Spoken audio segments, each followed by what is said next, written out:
Hello there and welcome to the Sleepy Universe story. Tonight we'll be exploring the remarkable wonders of our very own planet. We'll discover some of the amazing ways life has not only learned to survive but to thrive here on Earth. Life surrounds us in every form imaginable. It glows softly in the deep ocean, clings to rocks in the dry sea deserts, and drifts unseen in the air we breathe. Some creatures have existed almost unchanged for hundreds of millions of years, while others can survive in places so extreme they seem impossible. Each one is like a tiny miracle, carrying a piece of the grand puzzle that connects us all. If you enjoy these gentle journeys, I invite you to like and subscribe or share your favorite fact in the comments down below. It helps others find their way here too, one sleepy soul at a time. But for now, there is nothing you need to do but rest. Breathe gently, listen carefully, and allow our thoughts to soften as the stories of life unfold. Let's begin. Life on Earth may have begun in deep-sea vents. When we think of life's origins, it's easy to picture warm ponds under a gentle sun, but scientists now believe the story may have begun in the darkest places of all, deep-sea hydrothermal vents. These strange chimney-like structures spew scalding water rich with minerals from Earth's interior. Though it sounds inhospitable, the chemistry here is extraordinary. The minerals act like catalysts, creating tiny chambers where simple molecules may have assembled into more complex forms. Some researchers believe that these mineral pockets acted as the very first laboratories for life, cradles where fragile beginnings were shielded from the chaos of early Earth. Even today, these vents are teeming with creatures that live without sunlight, drawing energy directly from the chemistry of the Earth itself. It's humbling to imagine that our shared story may have started not with warmth and light, but with heat, pressure, and darkness. Some creatures can survive being frozen solid. Imagine being frozen like a block of ice and then waking up again as if nothing happened. For some creatures, this is not imagination, it's survival. Certain frogs in North America, like the wood frog, can allow their bodies to freeze almost completely in winter. Their hearts stop beating, their blood ceases to flow, and yet they do not die. Special chemicals in their bodies, such as glucose, act like natural antifreeze, protecting their delicate cells from bursting. When spring arrives and the ice melts, these frogs thaw out and hop away unharmed. Insects and tiny invertebrates have developed similar tricks, surviving deep freezes that would kill most other life forms. These adaptations remind us that life is not fragile, but endlessly inventive, finding ways to endure even in states that seem like suspended animation. It's as if Earth has written into its script the ability to pause and resume the rhythm of life. There are animals that live entirely without sunlight. We're used to thinking of the sun as the ultimate source of life. Plants drink in its rays, animals eat those plants, and the cycle continues. Yet in the deep ocean, far below where light can ever reach, entire ecosystems thrive in utter darkness. Around hydrothermal vents, blind crabs, giant tube worms, and ghostly fish live in abundance. Instead of sunlight, they depend on chemosynthesis, a process where bacteria harvest energy from chemicals like hydrogen sulfide pouring from the vents. These bacteria form the base of a food chain that flourishes without a single photon of light. In caves deep underground, other species have adapted. Similarly, never knowing the sun, their eyes shrink or disappear entirely, and they develop heightened senses of touch or smell to navigate. Life, it turns out, is not tied to light at all costs. It can build its own worlds in darkness. Jellyfish have drifted through Earth's oceans for over 500 million years. Jellyfish are older than dinosaurs, older than trees, older than almost anything we recognize as life today. They have pulsed gently through Earth's oceans for more than 500 million years, surviving mass extinctions that wiped out countless other species. Their bodies are almost otherworldly, Simple sacks of tissue, 95% water, lacking bones, brains, or hearts. Yet, their design is so effective it has hardly changed across geological ages. They drift with the currents, sometimes glowing with ethereal light, sometimes gathering in blooms so vast they can be seen from space. Despite their simplicity, jellyfish are skilled survivors, able to regenerate damaged parts and thrive in waters where many fish cannot. Watching a jellyfish pulse slowly through the sea is like gazing into deep time itself, seeing the persistence of a egg that has worked for 500 million years and shows no sign of fading away. Some microbes can eat rocks for energy. Most of us imagine life eating plants, animals, or sunlight. But some microbes have a different menu altogether. They feed directly on minerals and rocks. These organisms, called lithotrophs, can strip electrons from substances like iron, sulfur, or even uranium, and this chemistry to power themselves. Deep beneath the Earth's crust, in places where no light and no organic food ever reach, entire microbial communities survive on this strange diet.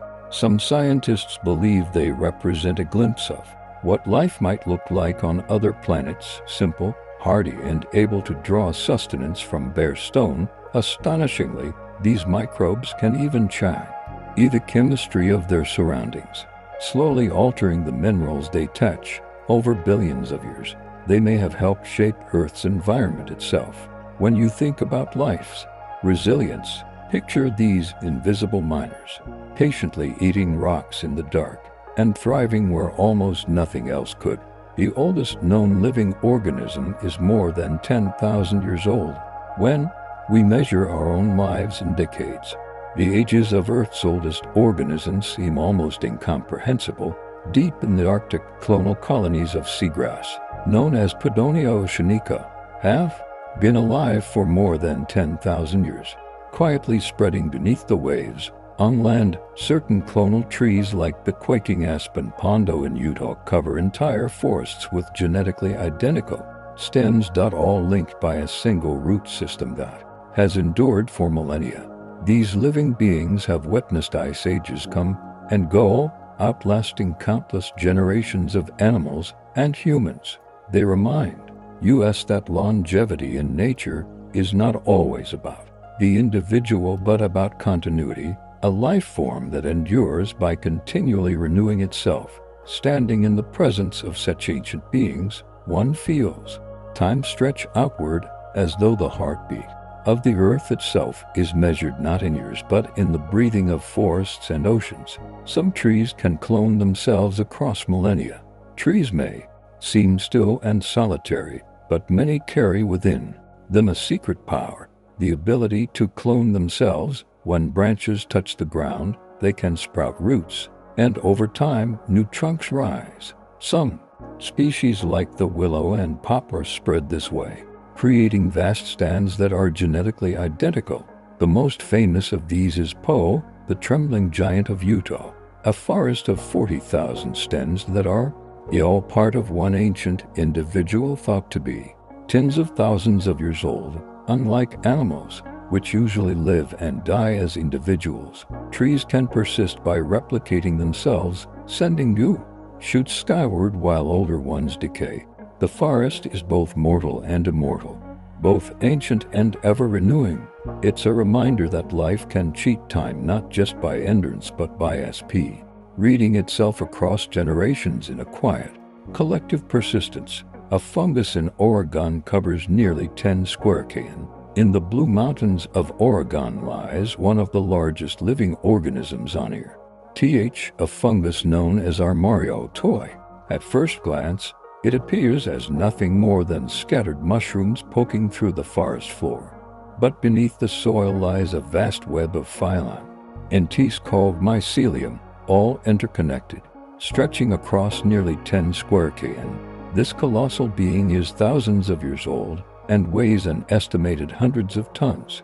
Though it grows invisibly, its reach dwarfs even the largest animals.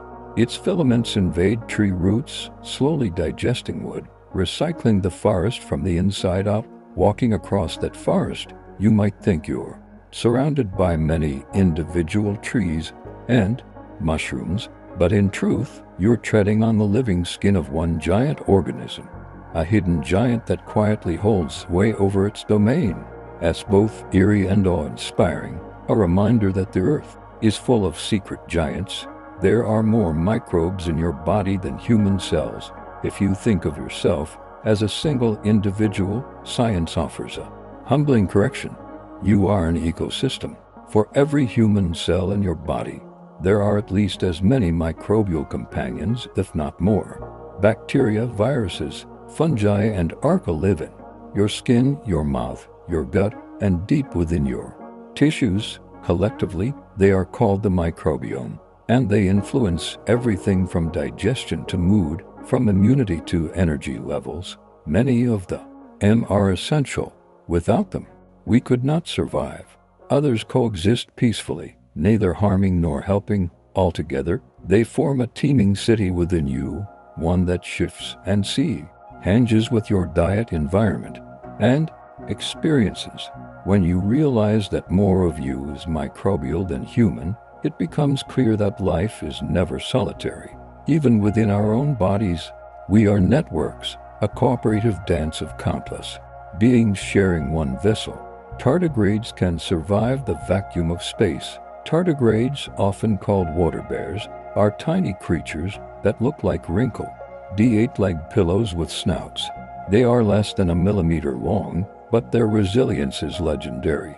When conditions turn harsh, when water dries up, temperatures plunge, or radiation spikes, they go into a state called cryptobiosis, drying out almost completely. In this state, they can endure extremes that would kill almost any other organism. Scientists have blasted them with radiation, frozen them, boiled them, and even exposed them to the vacuum of space, and they survived. After years in suspended animation, they can be revived simply by adding water.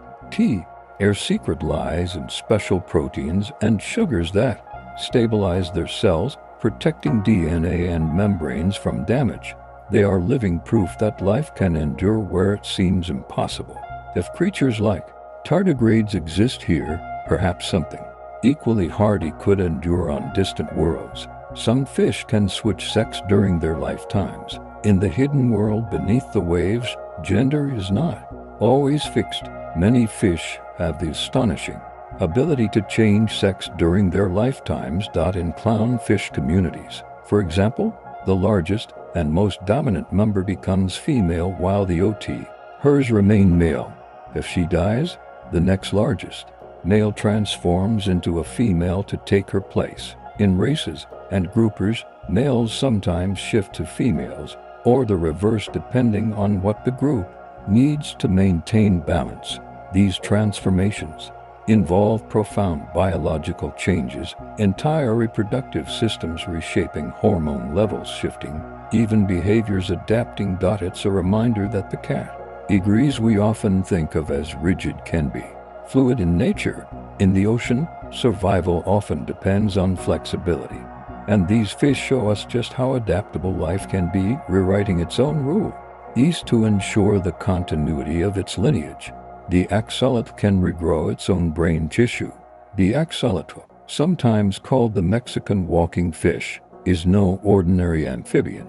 With its feathery gills, perpetual smile, and youthful appearance, it already seems otherworldly.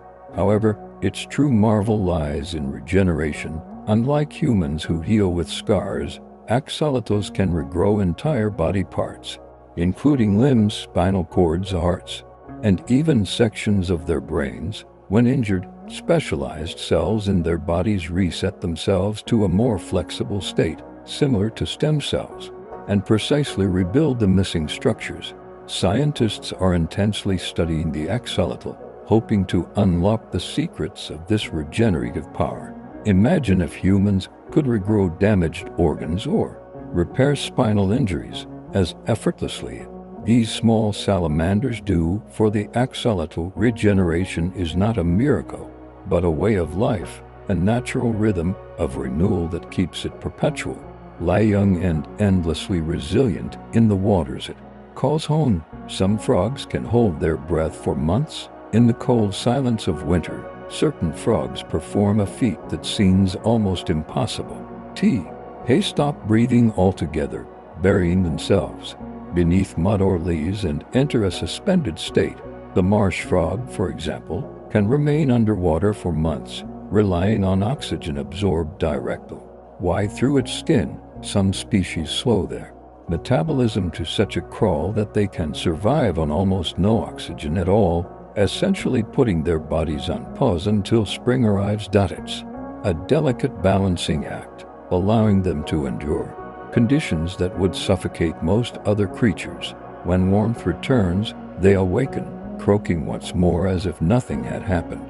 This ability to wait out harsh seasons in silence is a reminder of nature's patience, that survival often depends not on action, but on stillness, on holding steady until the world becomes welcoming again. Certain shrimp can create cavitation bubbles hotter than the sun. Among the most extraordinary animals on Earth is the pistol shrimp, a tiny creature with a claw that functions like a weapon from science fiction. When it snaps this claw shut, it fires a jet of water so fast it creates a bubble of low pressure. As the bubble collapses, it generates a shock wave that stuns or kills prey. In that brief instant, the collapsing bubble produces temperatures hotter than the surface of the sun and a flash of light visible under special equipment. All of this from an animal barely long. Pistol shrimp colonies can sound like crackling fires beneath the ocean as thousands of claws snap in unison. It's almost unbelievable that something so small could harness such immense power. Proof that even in the tiniest bodies, nature hides the ability to unleash forces rivaling the stars. Some birds navigate using Earth's magnetic field. How does a bird know where to go? And it crosses oceans or continents, often traveling thousands of kilometers with astonishing precision. Scientists have discovered that many species can actually sense Earth's magnetic field using it like a built-in compass. This sense, called magnetoception, is thought to involve tiny magnetic particles in their tissues or special light-sensitive proteins in their eyes. Some birds may literally see magnetic fields as faint patterns overlaying the world around them. This hidden sense guides them across vast featureless skies where landmarks are absent. It allows Arctic terns to migrate from one pole to the other, and pigeons to find their lofts from unfamiliar places. To us, Earth's magnetism is invisible, unfelt, but to these birds, it is a quiet mapping into the very air, pointing them unerringly across the globe. Monarch butterflies travel thousands of kilometers to migrate.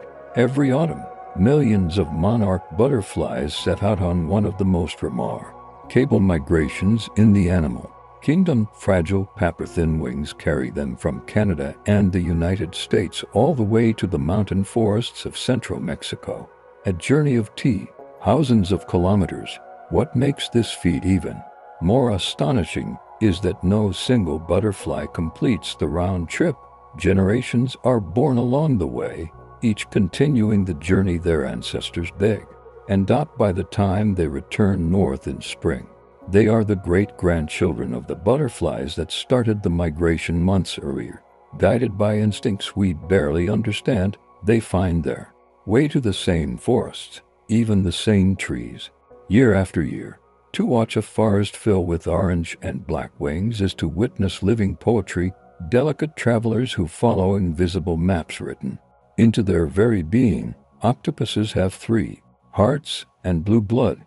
The octopus is one of Earth's strangest and most intelligent creatures, and its very blood and circulation set it apart. Unlike humans who rely on one heart, octopuses have 3 to pump blood through their gills, while the third pumps it to the rest of the body. And instead of iron-based red blood like ours, theirs is copper-based, turning it a pale, icy blue. This adaptation allows them to survive in cold, oxygen-poor waters. Yet, the marvel of the octopus doesn't stop there. They can squeeze through and, possibly small stasis, change their skin's color and texture in an instant, and solve puzzles with startling ingenuity. To encounter an octopus is to meet an alien intelligence, a creature whose body and mind evolved along a completely different path, reminding us that there is no single blueprint for life. Crows can recognize human faces. Crows are among the most intelligent birds with memories, reasoning abilities that rival some primates. One of their most striking skills is the ability to recognize individual human faces. In experiments, crows have remembered and reacted to people who treated them poorly, even warning other crows about specific individuals. Years later, they can still recall those faces. But it's not only about grudges. They also recognize friendly humans, sometimes leaving gifts like shiny pebbles or bits of glass in return for food. Their ability to distinguish and remember faces shows a depth of social intelligence that feels uncannily close to our own. Watching a crow tilt its head and study you, you might wonder who's really observing you. Behind those black eyes is a mind that remembers, judges, and perhaps even passes down stories to it. As flock, dolphins call each other by unique names. In the shimmering world beneath the waves, dolphins live in tight-knit communities full of play, cooperation, and communication. One of their most remarkable traits is that they use distinct whistles to identify each other, the dolphin equivalent of names. Each calf develops its own unique signature whistle, which it carries through life. Other dolphins use this sound to call out to them, and individuals can recognize their name even when produced by another dolphin. This ability suggests a form of self-identity and social awareness rare in the animal kingdom. Dolphins have been heard calling the names of companions separated from them, almost like roll calls in the sea. To imagine a pod of dolphins weaving through the water, calling out names in a chorus of whistles, is to glimpse the sophistication of a culture that thrives beneath the waves, echoing with voices we are only beginning to understand. Elephants can detect storms hundreds of kilometers away. Elephants are giants, not only in size but in sensitivity, with ears that act like great receivers and feet that detect subtle vibrations.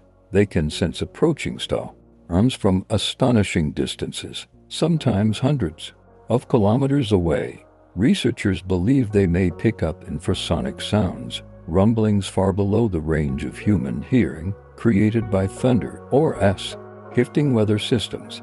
This gives them time to begin long migrations toward water and shelter. Elephants have also been observed communicating with each other using these same low-frequency calls, carrying messages across vast landscapes. For creatures so massive, their awareness is finely tuned, responding to whispers of the earth and sky. To stand near an elephant is to be near a being deeply connected to its environment, one that feels the pulse of the planet in ways we can scarcely imagine. Whales sing songs that change over time. Beneath the ocean surface, where light fades into endless blue, humpback whales sing. Their songs are long, haunting sequences of moans, cries, and melodies that travel for hundreds of kilometers through the water. Each song can last for hours, looping in cycles as the whale drifts or swims slowly along. But what makes these songs astonishing is not only their beauty, but their change.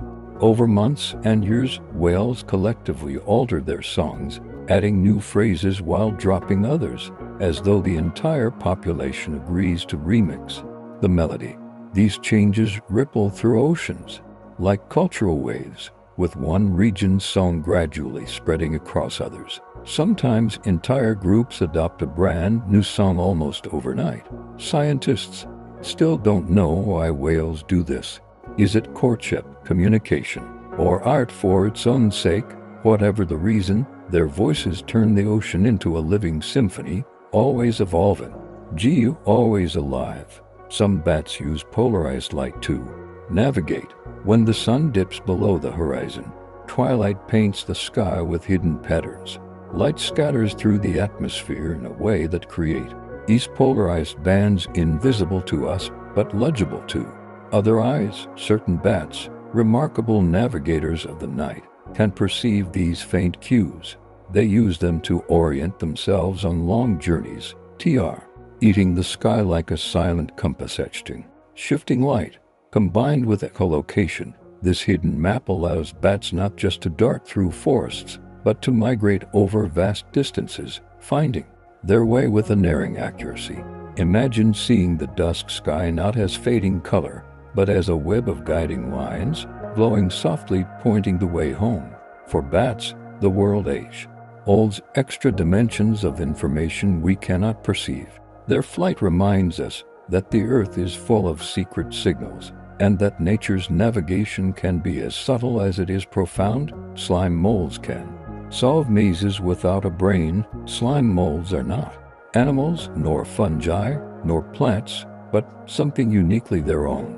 They exist as vast single cells that creep slowly across surfaces, extending delicate tendrils in search of food. Without neurons, without brains, they nonetheless display a kind of intelligence that challenges our definitions of thought. In laboratory experiments, scientists placed slime molds in mazes with food sources at two exits. Gradually, the organism expanded into the corridors, retracting from dead ends, reinforcing the shortest route and eventually tracing the most efficient path. As though solving the puzzle, they can even anticipate repeating events, behaving as if they remember what came before. For an organism with no nervous system, this is astonishing.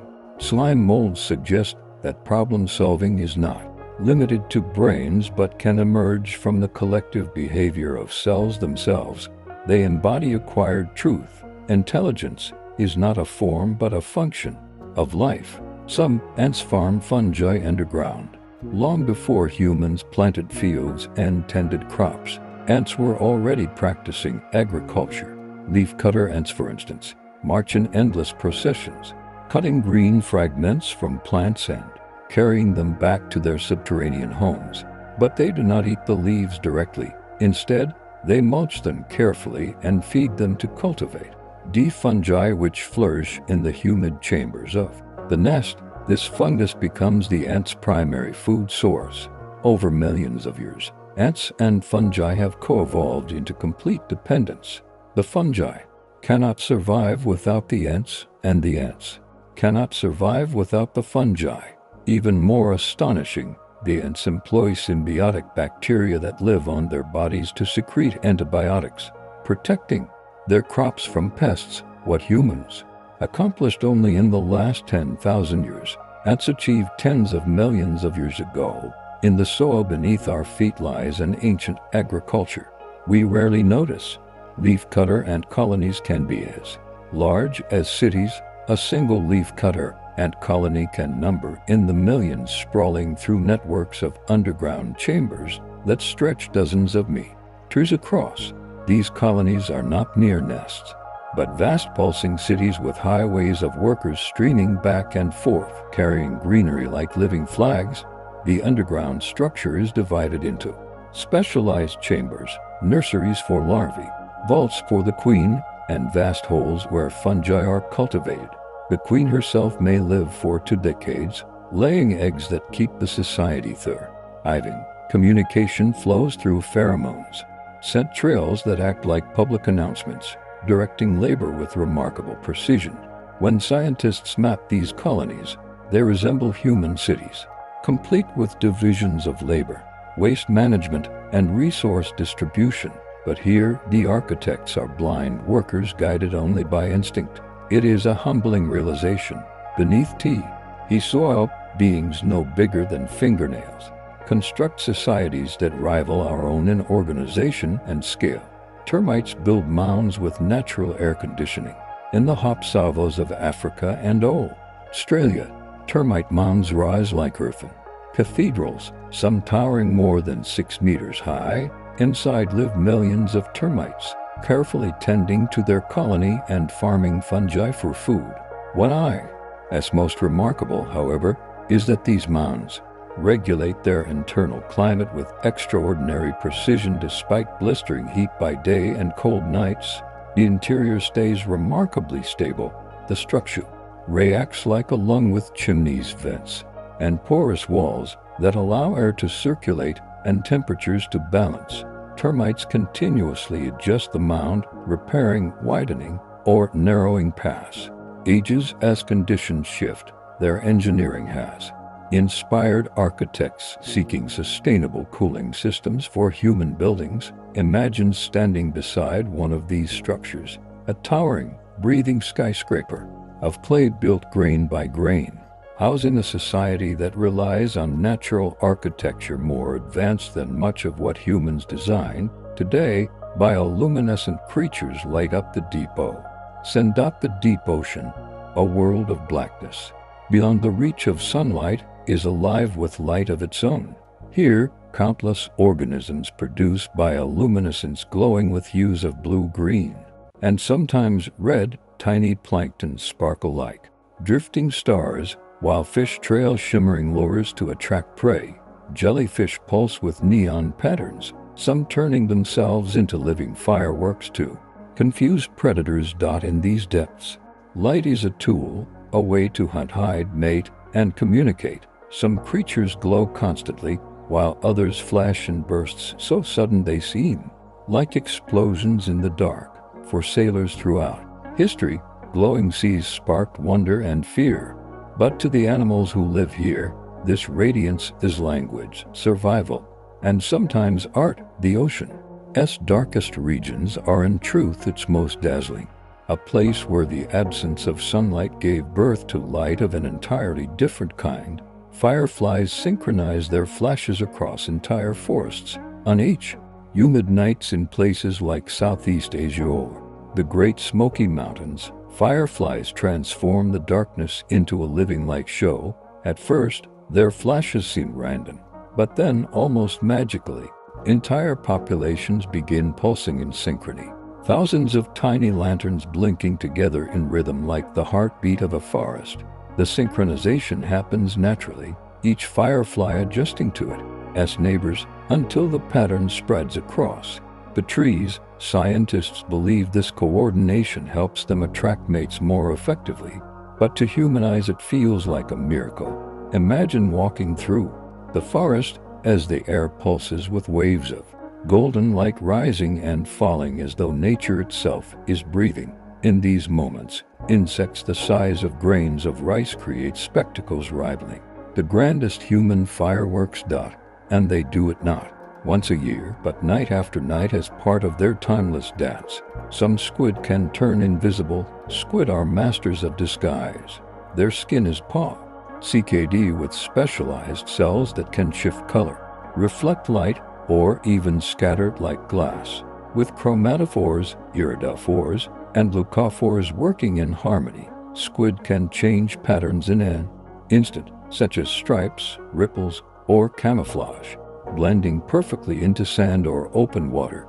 Some species, however, can go further, rendering themselves nearly invisible. By scattering light in just the right way, they dissolve into the shimmering water around them, their outlines erased. Others become translucent, their organs faintly visible, while the rest of their bodies vanish into the ocean. In the open sea, where there are few places to hide, invisibility is an unmatched defense. It also serves as a hunting tool, allowing squid to approach unsuspecting prey like ghosts. Invisibility, a dream of science fiction, is alive and perfected in these strange intelligent cephalopods of the deep. Certain sharks glow in the dark. Sharks are ancient predators, but some are also urn-bearers of the sea. Lantern sharks, for instance, glow with a bioluminescent shimmer, casting soft green or blue light along their undersides. This glow acts as camouflage, blending them into faint light filtering down from the surface, making them invisible to predators below. Other glowing sharks use their light for communication, signaling potential mates or rivals in the dark.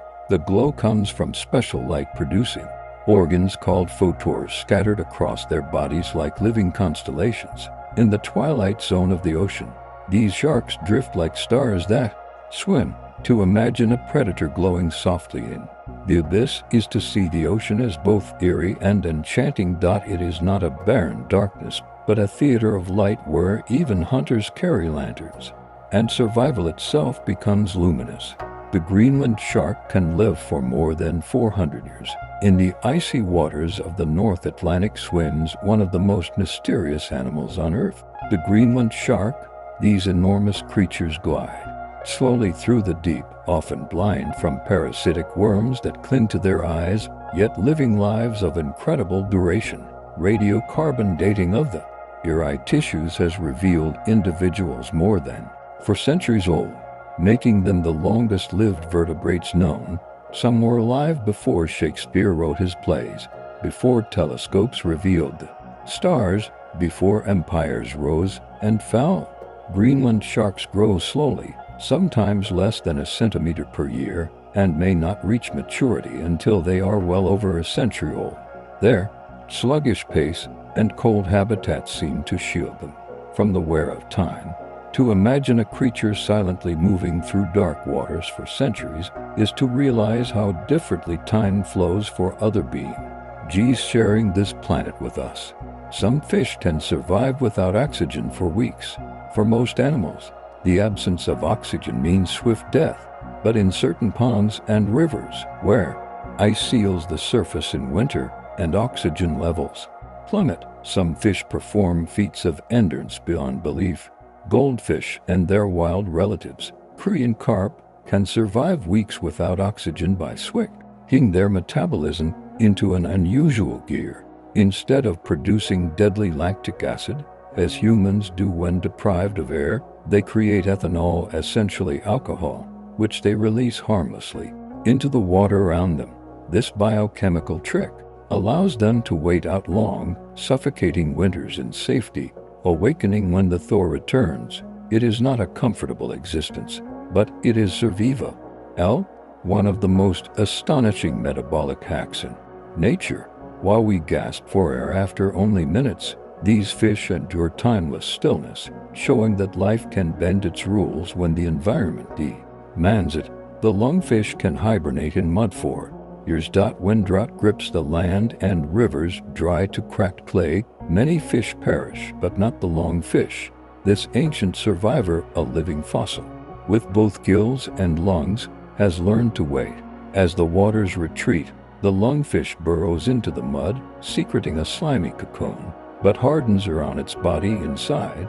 It slows its metabolism to a whisper, breathing with its lungs in tiny, measured sips. It can remain like this for months, even years, until rains return and rivers swell again.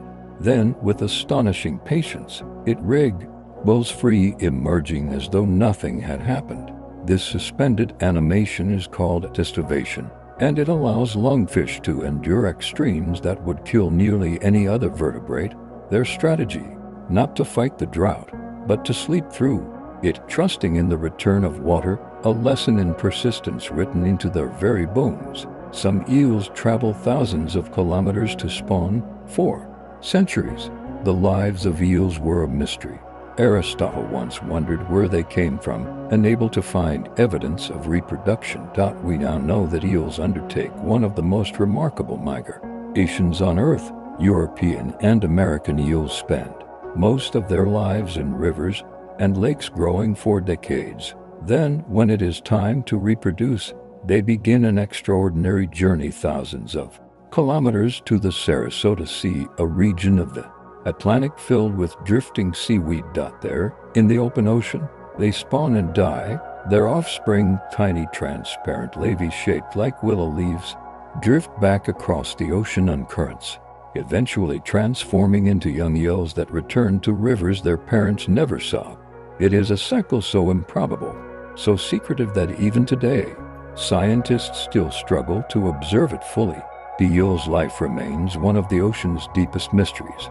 Parrotfish sleep in cocoons of mucus beneath coral reefs. When night falls, parrotfish prepare for sleep, but instead of simply tucking into a crevice, they secrete a protective cocoon of mucus, enveloping themselves in a transparent bubble.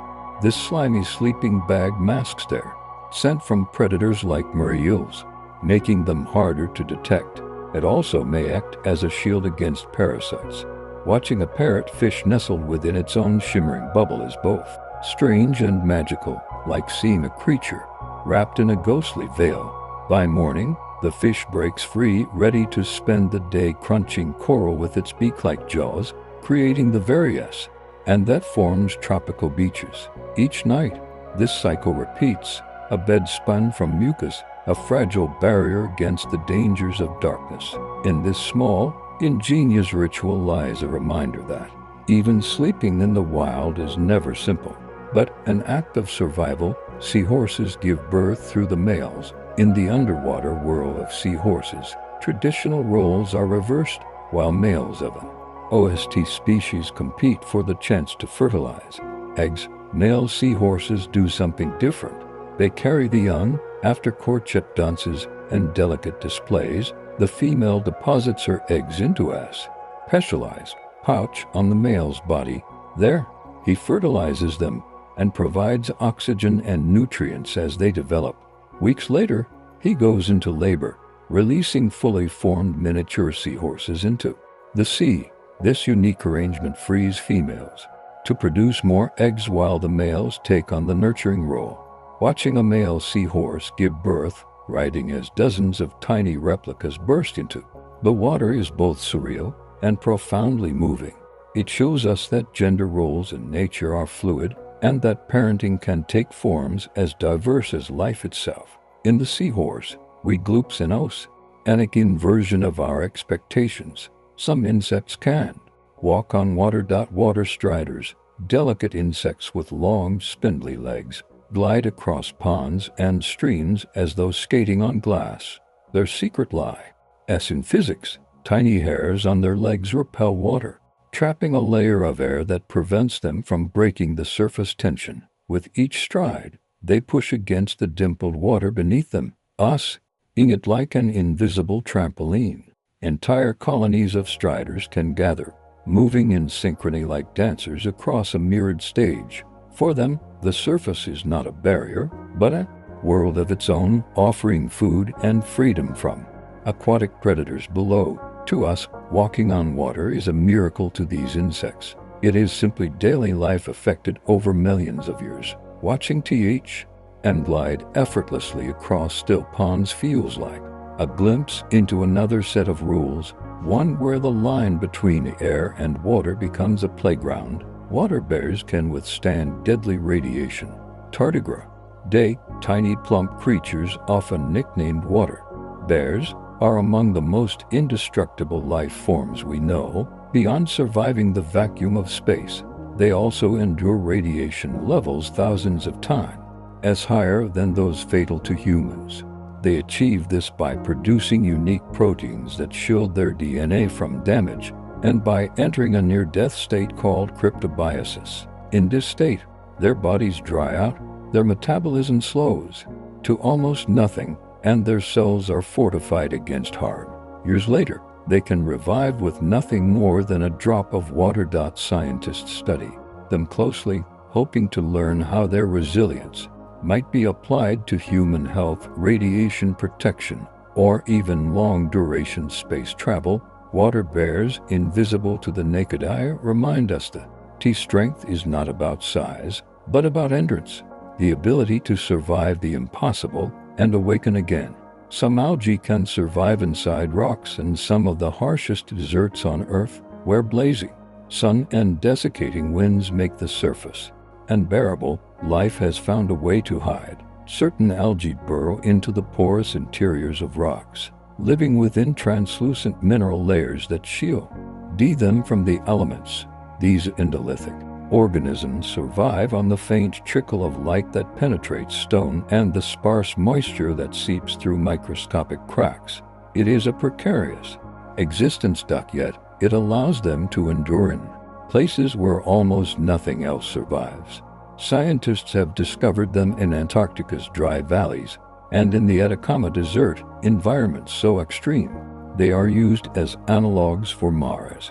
These hidden algae whisper that life does not need abundance, It needs only possibility. To live inside stone is to defy expectations of where life can thrive, expanding our imagination of what worlds beyond Earth might harbor. Lichens are partnerships between algae and fungi. At first glance, lichens look like simple patches of crust or moss, clinging to rocks and trees. But they are not single organisms at all. They are intricate partnerships between fungi and algae, or sometimes cyanobacteria. The fungus provides shelter, structure, and access to minerals, while the algae contribute photosynthesis, capturing energy from sunlight. Together they form a composite being greater than the sum of its parts. Lichens can colonize bare stone, ice, and even rooftops, slowly breaking down surfaces and paving the way for other life. They endure in environments, from frozen tundra to scorching deserts, surviving extremes that kill most plants. Some lichens are thought to live for thousands of years.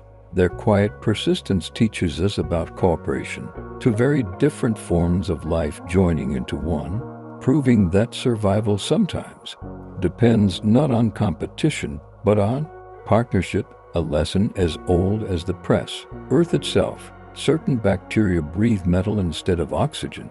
For most life on Earth, oxygen is the step in breathing, the molecule that accepts electrons and allows energy to flow. But some bacteria live in environments where oxygen never reaches, in deep mud, caves, or underground aquifers.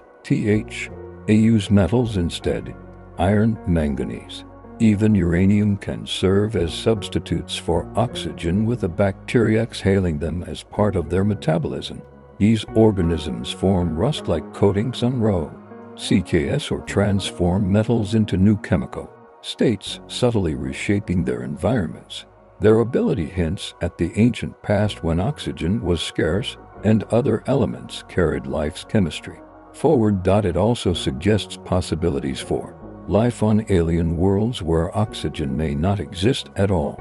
To imagine creatures that breathe metal is to see how flexible and inventive life can be, transforming what seems inert and lifeless into fuel for its own persistence. Some microbes can digest plastic.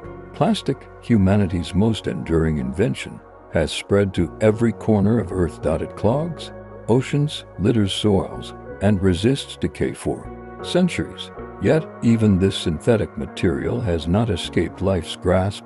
In recent years, scientists have discovered microbes capable of breaking down certain plastics, feeding on them as a source of energy.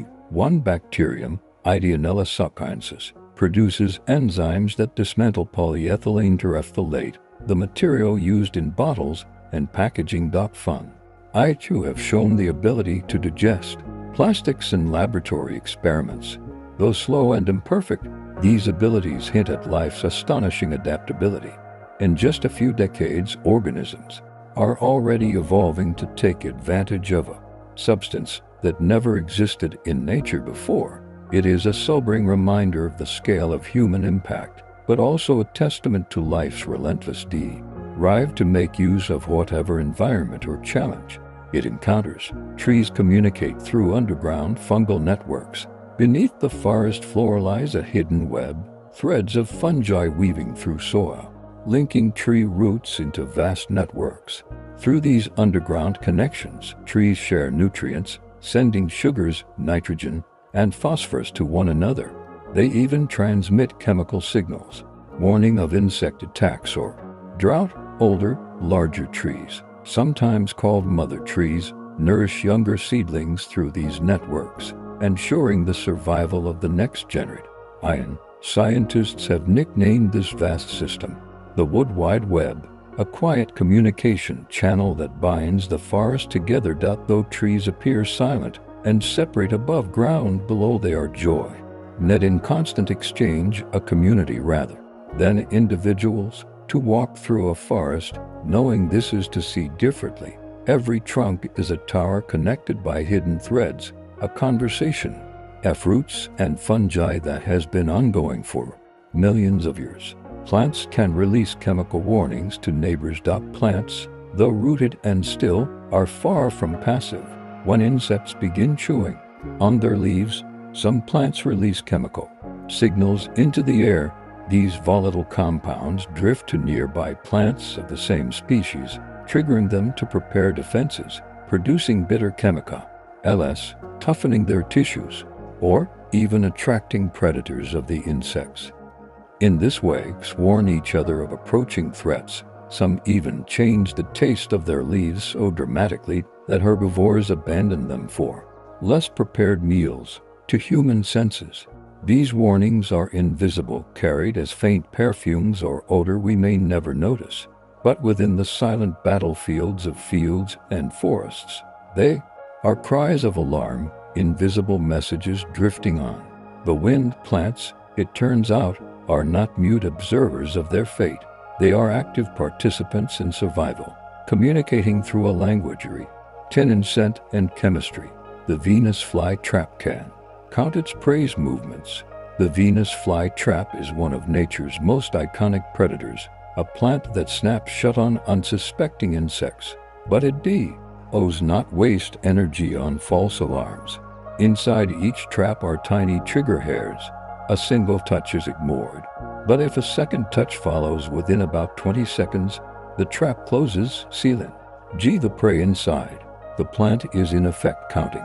Once shut, further touches stimulate the plant to secrete digestive enzymes, breaking down the insect into nutrients. This counting mechanism ensures that the plant only invests energy when a true meal is caught.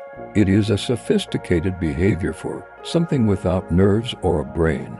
Watching a Venus flytrap in action is like seeing intelligence expressed in green, a patient hunter lying in wait, timing its response with silent precision, turning stillness into strategy in the most surprising way.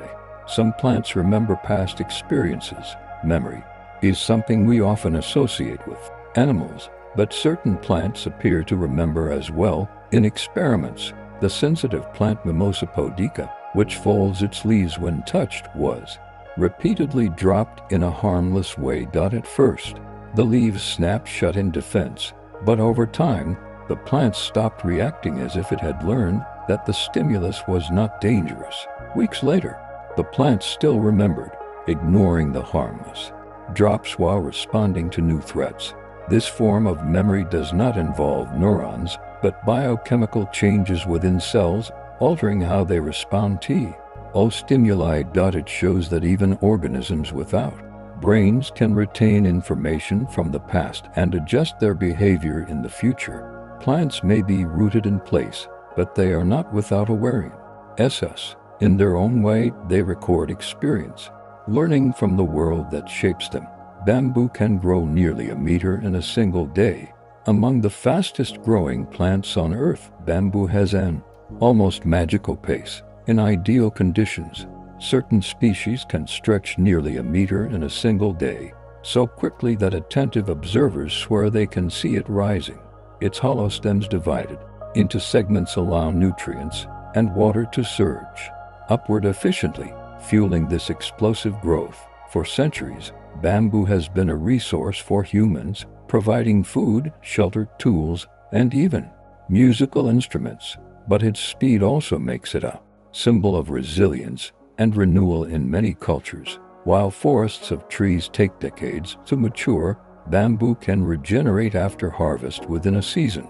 In regions where it grows, it is both a building material and a living metaphor. Strength through flexibility, power through patience, speed through design. Bamboo's growth is not only extraordinary but deeply poetic, embodying nature's ability to flourish with breathtaking swiftness. The Titan arum produces the world's largest flower.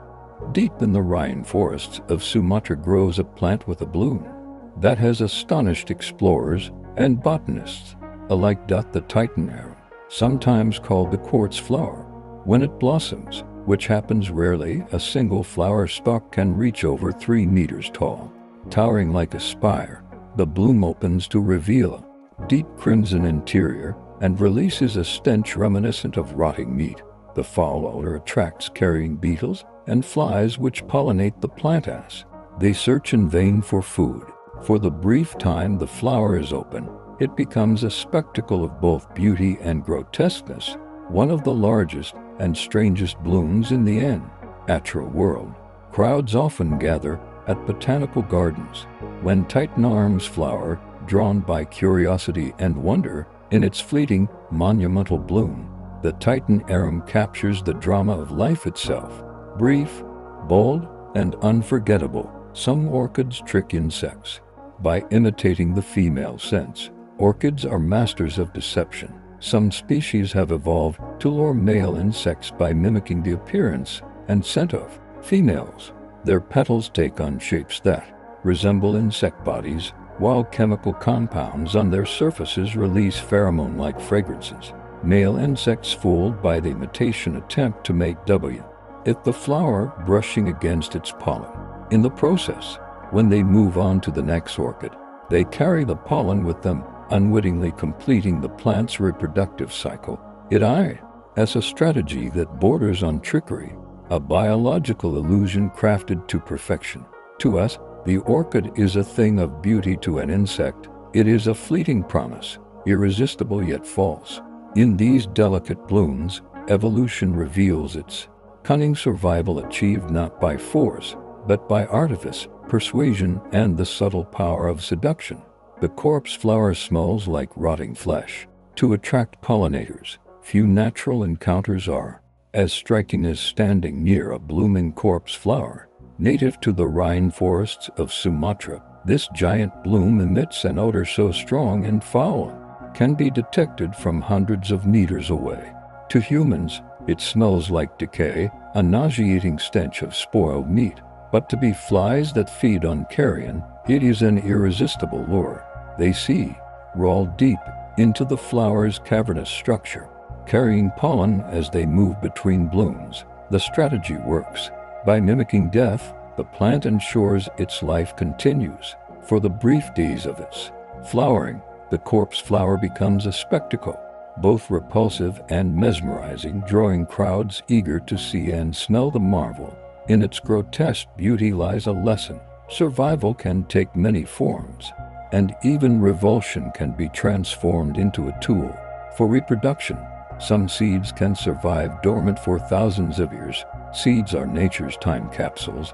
Encased in protective shells, they carry the blueprint of future life and wait patiently for the right conditions to awaken. Some seeds can be their time not just for years, but for millennia. In Siberia, scientists revived a flowering plant from a seed buried in permafrost for over 30 years. In the Judean desert, a 2,000-year-old date palm seed was coaxed back to life, sprouting leaves that reached toward the modern sun. Its endurance comes from a remarkable ability to shut down metabolism almost entirely, preserving delicate tissues against the slow march of time. Seeds may appear lifeless as they sit buried in the soil or tucked away in ancient ruins, but within them is a spark of potential waiting across centuries. To hold such a seed in your hand is to feel the patience of nature carrying tomo. Rose forests in silent sleep. Mangrove trees can filter salt from seawater along tropical coastlines where the sea meets the land. Mangrove forests stand with roots tangled like knotted webs. These trees thrive where most plants cannot, in salty, brackish waters. To survive, mangroves have evolved extraordinary adaptations. Some species filter salt directly from the water at the root level, drawing up only fresh water for themselves. Others excrete salt through specialized glands on their leaves, leaving behind crusty white residues.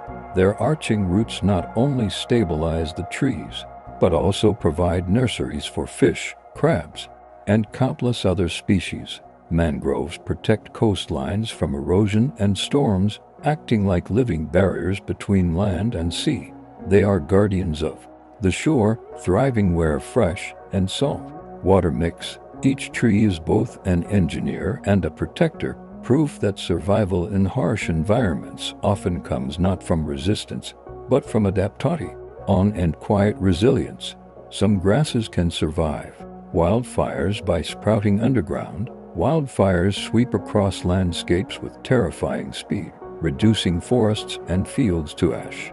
Yet, when the smoke clears, life often rises again, especially from the grasses. Unlike many plants that die when flames consume their leaves, certain grasses store their life underground in hardy organs called stones or bulbs. Even when fire scorches the surface, these hidden parts remain protected, waiting to sprout fresh green blades. Within weeks, blackened ground can glow again with tender shoots, feeding razors and rebuilding ecosystems. In fact, many grasslands depend on periodic fires to renew themselves, clearing dead material and fertilizing the soil with ash. Fire, which appears destructive, is part of their cycle of rebirth. Watching a prairie return to life after fire is to witness resilience made visible, proof that destruction and renewal are often two sides of the same natural rhythm. Coral reefs are built by tiny animals but support entire ecosystems. When we imagine coral reefs, we see sprawling underwater cities full of fish, turtles, and glowing colors. Yet, reefs are built by some of the smallest creatures of the sea. Coral polyp, tiny animals related to jellyfish. Each polyp secretes calcium carbonate, slowly forming the hard skeletons that pile up into reefs over thousands of years. Though small and fragile individually, together they create structures visible from space. These reefs shelter a quarter of all marine life, providing food, homes, and breeding grounds. They also protect coastlines from waves and storms, acting as living barriers. Without corals, tropical seas would be barren. Their quiet labor builds kingdoms of beauty and biodiversity, fragile yet vital. To swim among them is to move through a cathedral not of stone, but of life, built by countless small beings working together. Across centuries, clownfish live in symbiosis with stinging anemones. Among the vibrant homes of coral reefs, clownfish live nestled within the tentacles of sea anemones, a place deadly to most creatures. Anemones wield stinging cells that paralyze fish on contact, but clownfish are coated in a special mucus that protects them. This unique adaptation allows them to hide safely in the anemone's embrace, immune to its venom. In return, clownfish provide benefits to their hosts.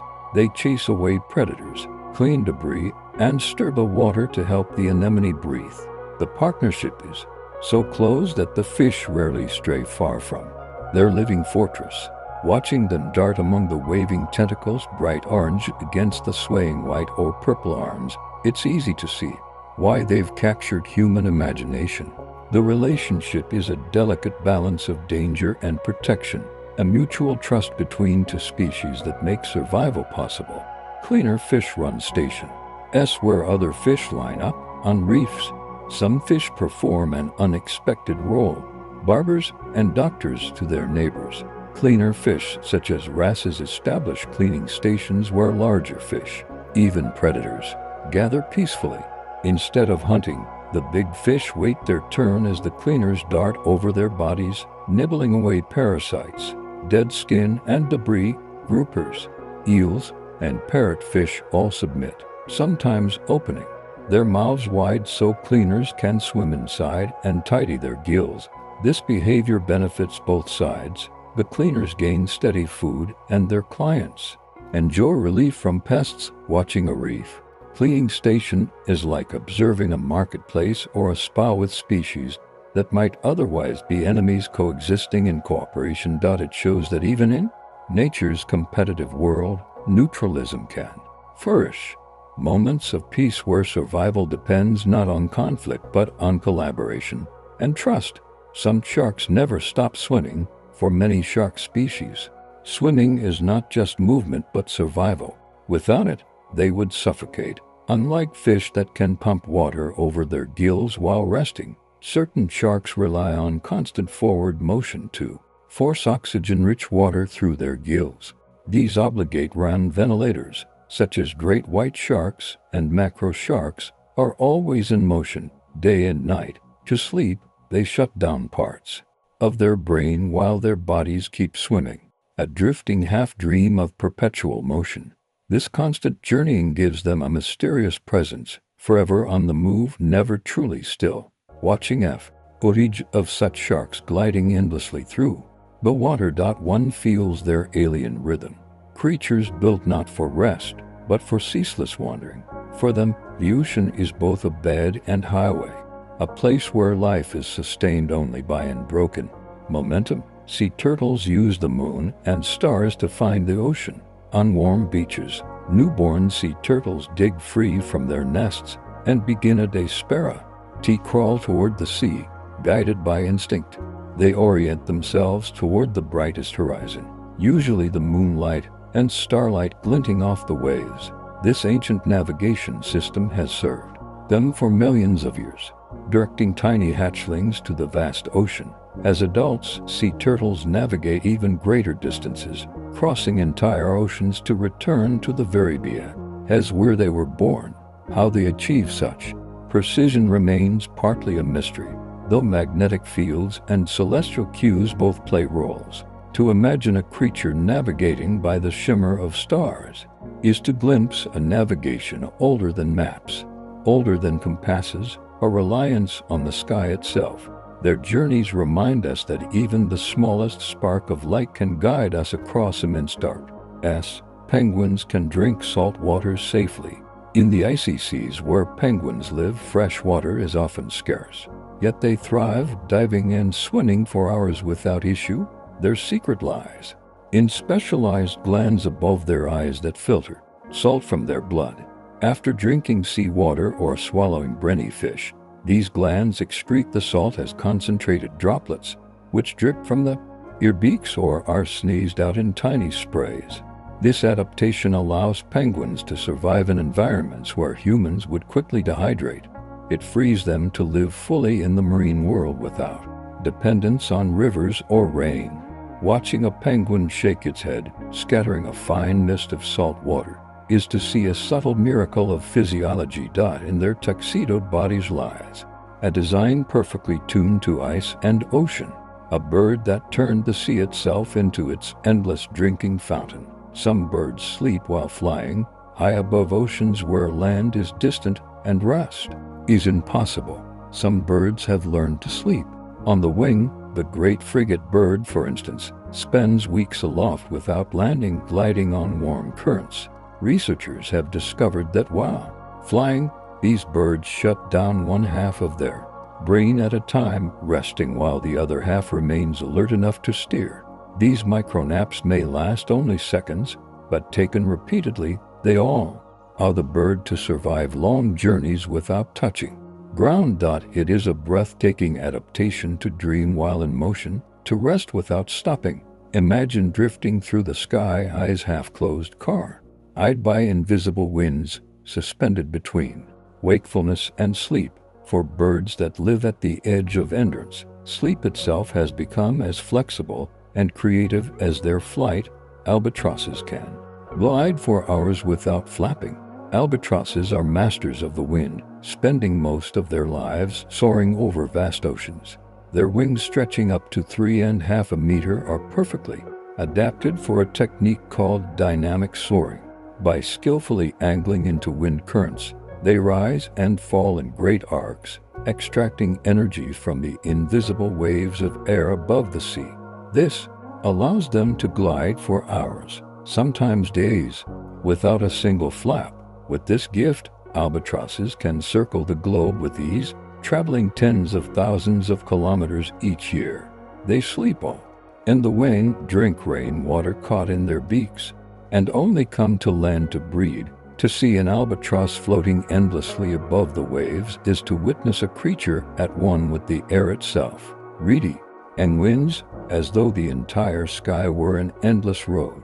Hummingbirds' hearts beat over 1,000 times a minute. Tiny and radiant, hummingbirds are among the most astonishing athletes in nature.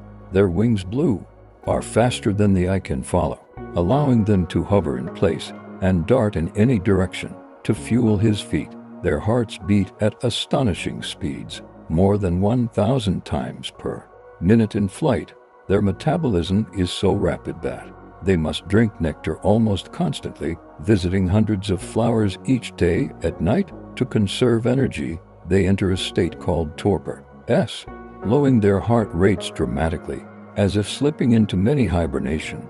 Hummingbirds are proof of nature's extremes.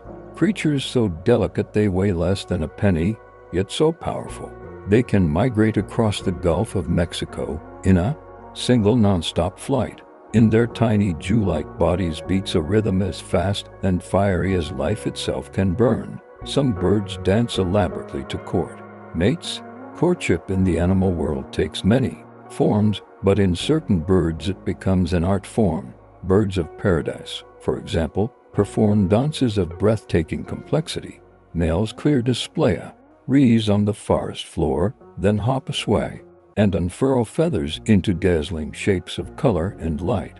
Some species even transform their appearance entirely, spreading wings and tails to create symmetrical patterns, their bodies becoming living kaleidoscopes. Female birds watch closely, choosing mates based on the precision and creativity of these displays. Elsewhere, grebes perform elegant, synchronized dances on water, running across the surface, side by side in perfect unison. These rituals are more than instinct.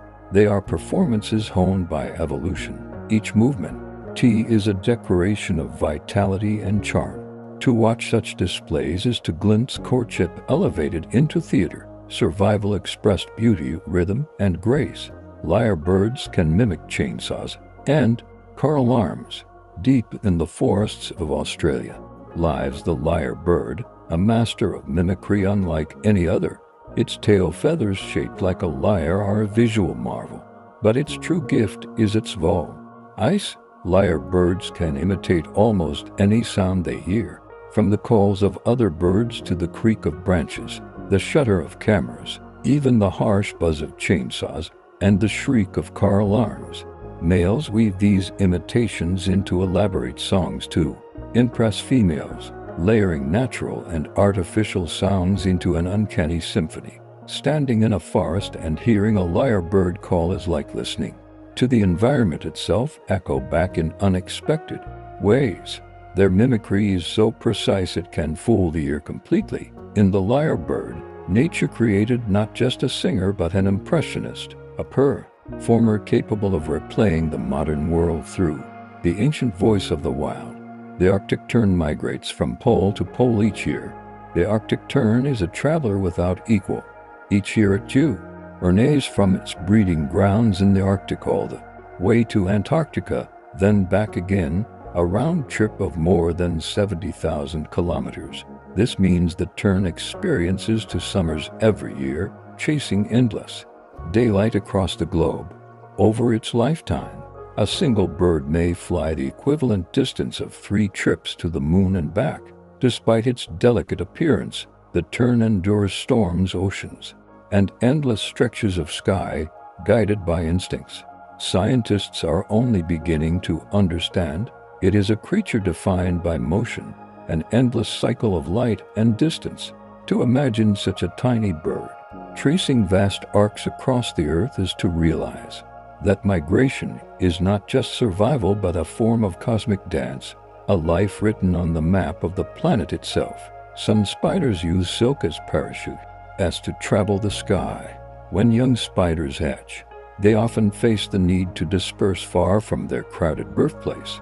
Their solution is ingenious. They climb to a high point, raise their bodies, and release threads of silk that catch in the wind.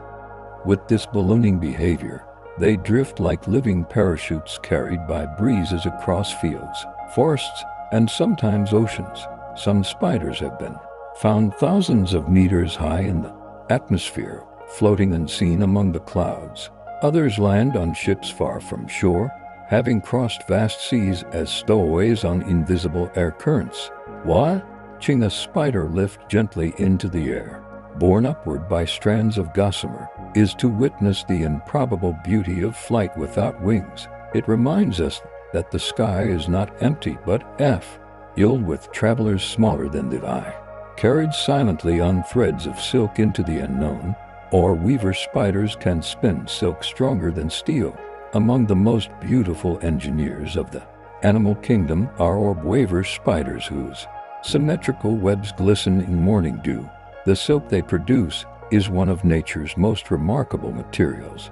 Lighter than cotton yet stronger gram for gram than steel, it stretches without breaking, absorbing impacts that would shatter other fibers. To produce a web, the spider uses multiple types of silk, each specialized for a different function. Strong radial threads, sticky spirals for trapping prey, and soft silk for wrapping and protection. Despite their fragility, orb weaver webs can catch insects many times the spider's size. Human scientists have long sought to replicate spider silk, hoping to use it in medicine, engineering, and textiles, but its complexity remains elusive.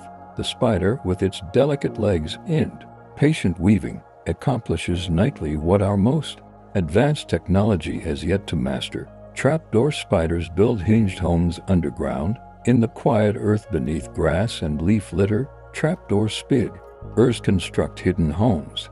They dig burrows lined with silk, then craft camouflage doors of soil and plant matter hinged with spider silk to swing silently open and shut from inside. The spider waits motionless, sensing vibrations of the entrance. When unsuspecting prey approaches, the door bursts open and the spider seizes its victim before retreating back inside. The door then swings shut again, leaving no trace of the ambush. These ingenious homes keep the spiders safe from predators and weather while providing the perfect vantage for hunting. Unlike the airy webs of orb weavers, trapdoor spiders' creations are fortresses of patience designed for secrecy. To pass by such a burrow is to be unaware of the drama that lies just beneath the soil, a world of hinges, shadows, and sudden strikes. Some wasps turn other insects into zombies. Among nature's most unsettling strategies are the parasitic wasps that manipulate other creatures into serving as unwilling hosts. Some species inject their eggs into caterpillars or cockroaches. When the larvae hatch, they feed inside the living body, releasing chemicals that alter their host's behavior. One wasp forces a cockroach into docility, baiting it like a puppet to a burrow, where it becomes a ladder for the developing young. Another compels a caterpillar to guard the wasp puppy, sacrificing its own survival in heat process. These behaviors seem almost like science fiction, yet they are real examples of how evolution can shape even the minds of prey. The victim becomes neither fully alive nor fully dead, but an instrument of another's survival. To contemplate such strategies is to glimpse nature's darker genius. Adaptations are as eerie as they are effective. Honeybees perform dances to communicate locations inside the buzzing hive. Honeybees share information not with words, but with dance. When a forager discovers a rich patch of flowers, she returns and performs the waggle da, is a looping pattern that encodes the distance and direction of the food relative to the sun. Other bees watch closely, interpreting the movements with remarkable accuracy, then fly straight to the flowers described. This communication system allows hives to exploit resources efficiently, coordinating thousands of individuals into a collective intelligence. The waggle dance is not only precise, but adaptable, changing as the sun moves across the sky. Watching bees spin in rhythmic circles while their sisters listen is to witness a society bound by movement and vibration, a language as old as flowers themselves. In their dances lies both survival and beauty, a choreography written by evolution and performed in every hive. Some frogs carry tadpoles on their backs in the rainforests of Central and South America. Certain frogs take on the role of guardians in a way that feels almost tender. The male strawberry poison dart frog, for example, watches over freshly hatched tadpoles. One by one, he gently carries them on his back, climbing from the forest floor up towering plants and trees. Each tadpole is placed into a tiny pool of water often the hollow of a leaf or a pocket in a bromeliad. The mother then returns regularly to feed them with unfertilized eggs, a selfless offering that sustains their growth. These rituals show a level of parental care unusual among amphibians. Instead of leaving offspring to chance, these frogs ensure each new life has a safe start. Watching a frog hop patiently through the forest with a wiggling tadpole on its back is to glimpse a quiet, devoted side of survival. The Suriname toad gives birth through holes in its skin. Among the strangest birth stories in nature is that of the Suriname toad. After mating, the female's back becomes soft and spongy, and the male presses fertilized eggs into it. The skin then grows around the eggs, sealing them into honeycomb-like chambers. There they develop, safe beneath the mother's skin. Weeks later, tiny, fully formed toads emerge directly from her back, bursting through like living jewels released from pockets of flesh. Though unsettling to watch, this method protects offspring from predators and harsh environments, ensuring more survive. It is a vivid reminder that life invents strategies as diverse as imagination itself. Indeed, Suriname toad, motherhood takes a form unlike any other, transforming skin into shelter, back into nursery.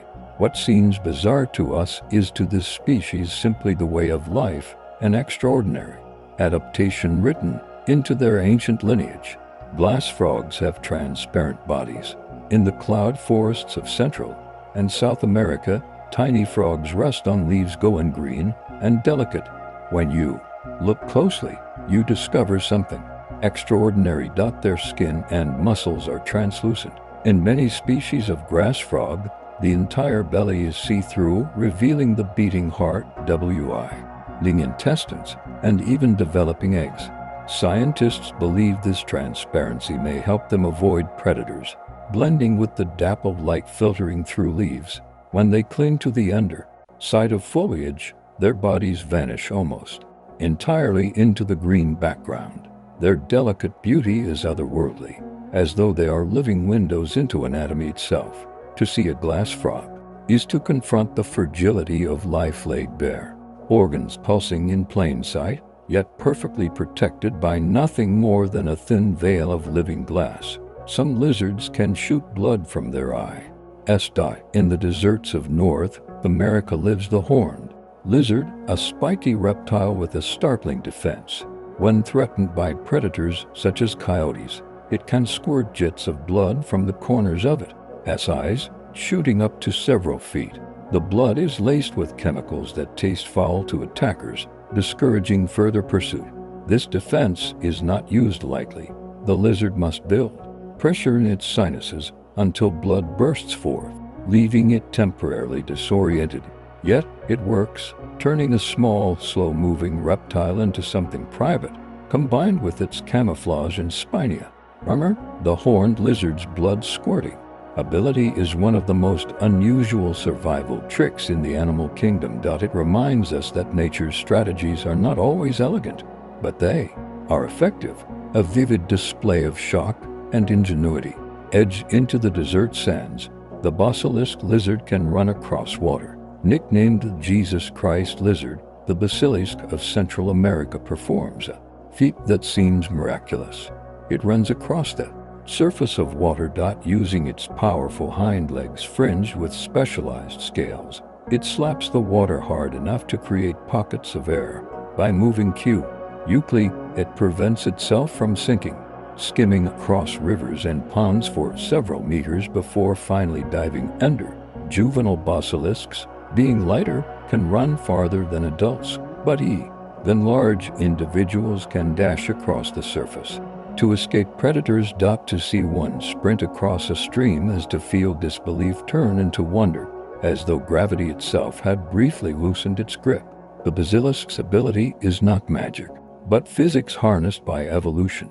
Yet in the shimmering light of a rainforest river, it feels like a glimpse of myth made real. Some snakes can glide through the air. High in the forests of Southeast Asia, certain snakes do the impossible. They fly. Paradise tree snakes flatten their bodies and launch themselves from branches, undulating in midair to control their glide. By shifting the shape of their ribs, they turn their bodies into living parachutes, generating lift as they move. Though they have no wings, they can travel more than 20 meters in a single leap, steering towards safe landings. To watch one of these snakes glide is to see contradiction embodied. A creature we think of as bound to the ground becomes a ribbon of life flowing through the air. Scientists study their flight to learn about aerodynamics, marveling at how something so unlikely can be so graceful. These snakes remind us that flight is not the domain of birds and bats alone. In the rainforest canopy, even serpents take to the skies. Komodo dragons have venomous bites. The Komodo dragon, the largest lizard on Earth, can grow more than 3 meters long and weigh over 70 kilograms. For decades, scientists believed its power lay in its sharp teeth and bacteria-filled saliva. But research has revealed another secret: venom. Komodo dragons possess venom glands that deliver toxins into their prey. These toxins thin the blood, lower blood pressure, and prevent clotting, sending victims into shock. Combined with the dragon's jagged bite, this venom makes their attacks devastating. Komodos use stealth and patience, ambushing prey as large as deer or water buffalo. Once bitten, even if the animal escapes, it often succumbs within hours. Then the dragon follows its scent trail to feed. Watching these massive reptiles move with slow, deliberate steps, it is easy to see echoes of ancient predators. In the Komodo dragon, evolution preserved a relic of a more primal world. Crocodiles can slow their hearts to survive long without food. Crocodiles are masters of endurance, with metabolisms far slower than ours. They can go weeks, even months, without eating. One secret lies in their remarkable control over their hearts. Crocodiles can slow their heartbeat to just a few beats per minute, conserving oxygen and energy while they lie motionless in water or buried in mud. This ability allows them to ambush prey with endless patience, waiting for the perfect moment to strike.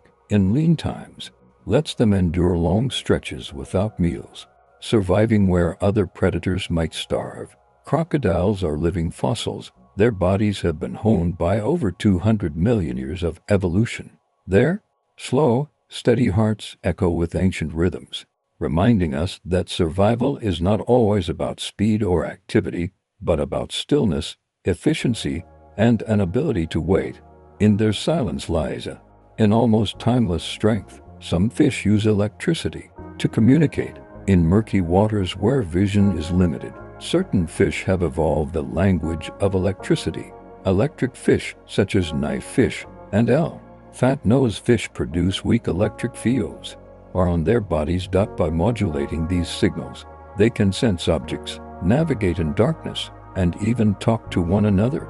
Each fish has a unique electric pattern, allowing individuals to recognize mates and rivals. They exchange bursts, pulses, or waves like coded messages, filling the water with silent conversations. For us, electricity is a tool of civilization. For these fish, it is a sense as natural as sight or sound. Their lives reveal how many ways there are to perceive the world, and how alien yet familiar other senses can be. To imagine water filled with invisible electric chatter is to glimpse a dimension of life hidden from human experience. Electric eels can deliver shocks strong enough to stun horses. Despite their name, electric eels are not true eels, but knife fish. They are famous for their ability to generate powerful electric discharges up to 600 volts, enough to knock a human off their feet, and strong enough historically to stun a horse. They use this electricity both for hunting and defense. A sudden jolt can paralyze prey, allowing the eel to swallow it whole. They can also produce weaker pulses to navigate and sense their environment in dark waters. Their bodies are essentially living batteries with specialized cells called electrolytes stacked like rows of capacitors. When activated, these cells discharge, simultaneously unleashing a shock of astonishing force. For indigenous peoples of the Amazon, where electric eels live, these creatures have long been both respected and feared. To encounter one is to feel the raw, untamed power of biology turned into lightning. Bioluminescent bacteria can make fish glow. In the ocean's twilight, light becomes both a weapon and a shield. Many deep-sea fish do not glow by themselves, but host colonies of bioluminescent bacteria in specialized organs. These bacteria emit a steady living light, creating lanterns beneath the waves. Some fish use the glow as camouflage, blending with faint light from above, so predators below cannot see their silhouettes. Others wield it like a lure, attracting prey to their mouths. The relationship is symbiotic. The fish provide a safe home and nutrients while the bacteria provide the light. The flashlight fish, for instance, carries glowing patches beneath its eyes that it can blink on and off, creating patterns in the darkness. To us, it is strange to imagine animals powered by colonies of microbes. Yet, in the deep, partnerships like is are common. Even in darkness, life finds ways to shine together. Some squid communicate through shifting colors. Squid are among the ocean's most expressive creatures. Their skin is alive with pigments and iridescence. Beneath their surface lie chromatophores, tiny sacs of color that expand and contract at lightning speed. With these, squid can flash patterns across their bodies, shifting from and pale to deep crimson in a heartbeat. Scientists believe many species use this ability not just for camouflage, but for communication. Groups of squid often coordinate their colors, pulsing stripes or spots in synchrony, perhaps as signals of courtship, aggression, or cooperation. Imagine entire schools of squid flickering like living light shows, conversations carried out in flashes of color we cannot fully decipher. To humans, their displays seem to be a pale imitation, almost like neon signs rippling beneath the waves. But to squid, it is simply a language, a silent dialogue written in living patterns across skin that never stops changing. The vampire squid lives in nearly oxygen-free depths. Despite its sinister name, the vampire squid is a fragile survivor of the deep. It lives in one of the harshest environments in the ocean, the oxygen minimum zone, where levels are so low that most creatures cannot survive.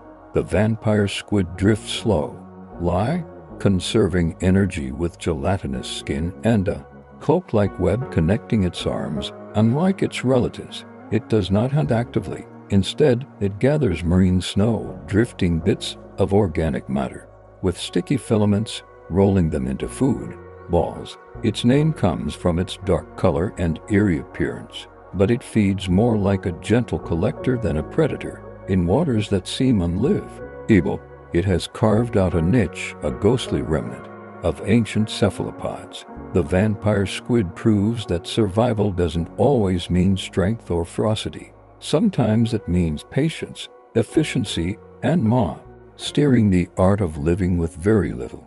The colossal squid has eyes the size of dinner plates. In the dark depths of Antarctica's waters lies the colossal squid, a creature so rarely seen, and that only a handful have ever been captured.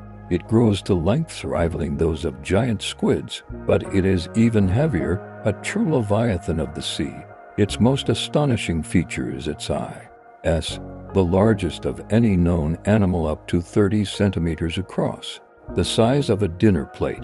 These enormous eyes allow it to detect faint glimmers of light in the abyss, such as the glow of bioluminescent prey, or the shadow of approaching predators like sperm whales. To imagine looking into such an eye is to feel the immensity of the deep ocean staring back.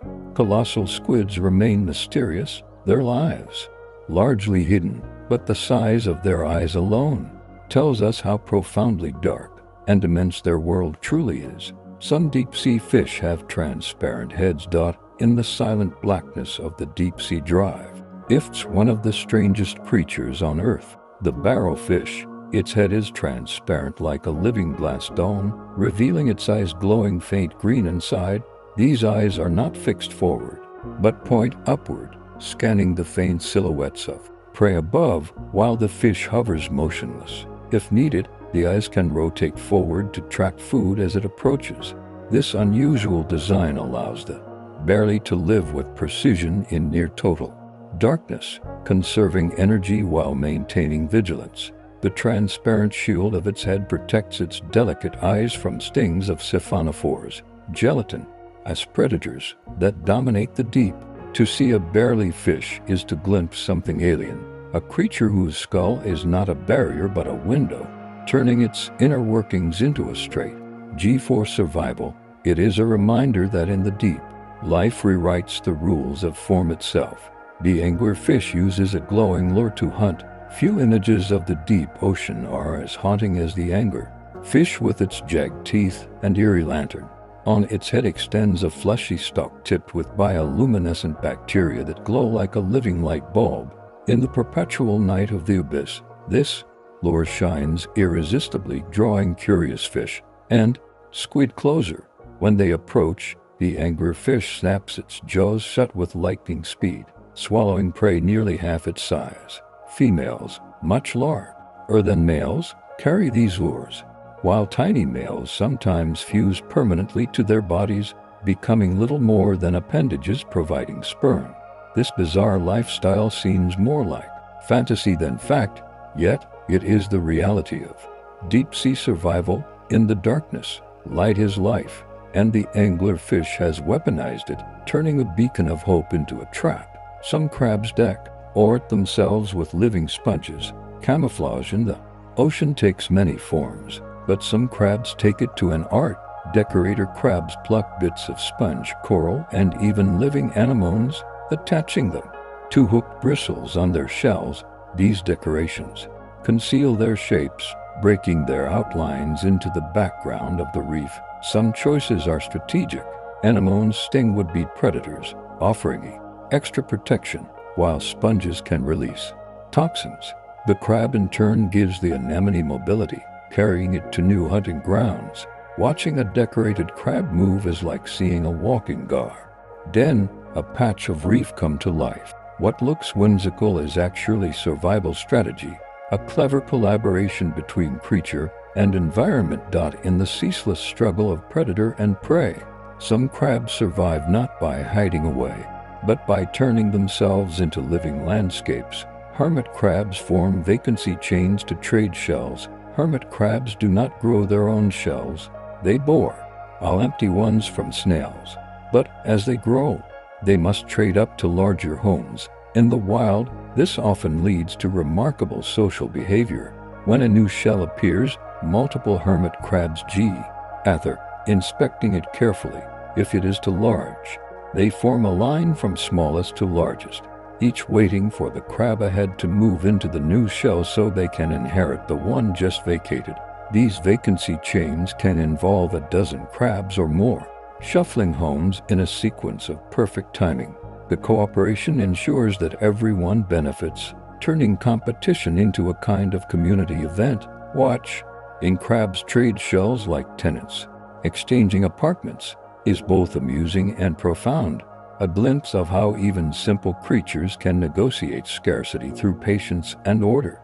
Some shroom can see more colors than humans. Our eyes, marvelous as they are, contain 3 types of color receptors, allowing us to see the spectrum of the rainbow. But the mantis shrimp, a small, flamboyantly colored marine predator, carries up to 16 types. This means it perceives the world in ways we cannot imagine, detecting ultraviolet and polarized light invisible to us. For the mantis shrimp, the reef is likely an explosion of signals, patterns, and hues hidden from human vision.